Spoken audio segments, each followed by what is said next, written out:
அஸ்ஸலாமுஅலைக்கும். Welcome to Shala's recipes. இன்றைக்கி நம்ம இஃப்தாருக்கு ஒரு சூப்பரான ஸ்நாக்ஸ் தாங்க பண்ண போகிறோம். சாப்பிட்றதுக்கு அவ்வளோ டேஸ்ட்டாக இருக்கும். வாங்க எப்படி செய்யலான்னு பார்க்கலாம்.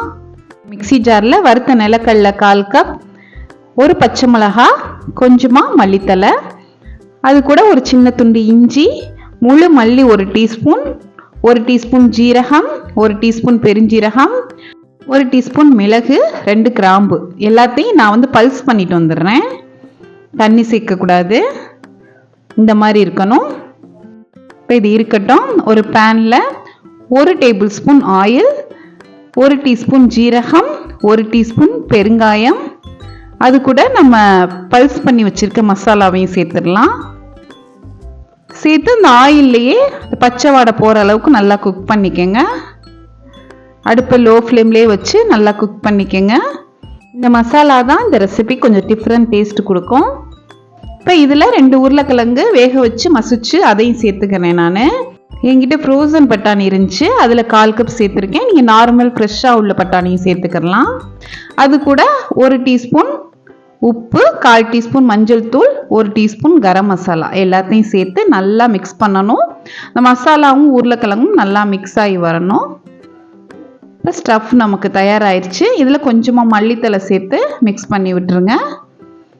இந்த ஸ்டஃப்பே சாப்பிட்றதுக்கு அவ்வளோ டேஸ்ட்டாக மணமாகவும் இருக்குங்க.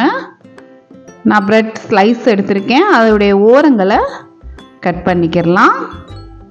அது ப்ரெட் க்ரம்ஸ்க்கு நம்ம யூஸ் ஆகும். ஒரு அகலமான பிளேட்டில் நான் கொஞ்சமாக பால் சேர்த்துக்கிறேன். நான் இன்றைக்கி பாலில் டிப் பண்ணி ரோல் பண்ண போகிறேன். நீங்கள் நார்மலாக தண்ணியில் கூட டிப் பண்ணலாம், ஒன்றும் பிரச்சனை இல்லை. சுத்தமாக பாலே இல்லாத அளவுக்கு நல்லா புழிஞ்சு விட்டுருங்க. நம்ம செஞ்சு வச்ச மசாலா எடுத்து ப்ரெட்டுக்குள்ளே நம்ம இப்போ ரோல் பண்ண போகிறோம். நீங்கள் எடுத்துருக்க ப்ரெட்டுடைய அளவு வச்சு நீங்கள் மசாலா எடுத்துக்கோங்க. நான் எடுத்துருக்க ப்ரெட்டு ரொம்ப சின்ன சைஸு, அதுக்கு தக்கன நான் ரோல் பண்ணிக்கிறேன்.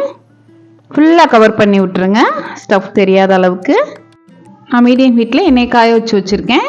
இப்போ எல்லா பால்ஸையும் உள்ளே சேர்த்துடலாம். இது எப்படி இருக்கும்னா நல்லா மேலே கிறிஸ்பியாகவும் உள்ள சூவியாகவும் இருக்கும். சாப்பிட்றதுக்கு அவ்வளோ டேஸ்ட்டாக இருக்குங்க. இப்போ கோல்டன் ப்ரௌன் கலர் வந்தோடனே திருப்பி விட்டுடலாம். ரொம்ப ஹை ஹீட்டில் நீங்கள் வேக வச்சிங்கன்னா நம்ம ப்ரெட்டு தான் ரோல் பண்ணியிருக்கோம், அதனால் சீக்கிரம் கரிஞ்சிரும். மீடியம் ஹீட்லேயே வேக வச்சுக்கோங்க. அவ்வளோதாங்க. இப்போ கோல்டன் ப்ரௌன் கலர் வந்தோடனே நம்ம எடுத்துடலாம். சூடாக இருக்கையிலே சர்வ் பண்ணிடுங்க, அப்போ நல்லா கிறிஸ்பியாக இருக்கும். இதுக்கு புதினா சட்னி, டொமேட்டோ சாஸ் ரெண்டுமே சூப்பராக இருக்கும். அவ்வளோதாங்க.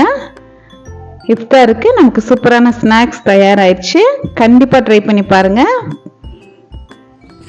பாருங்கள் எவ்வளோ கிறிஸ்பியாக இருக்குன்னு.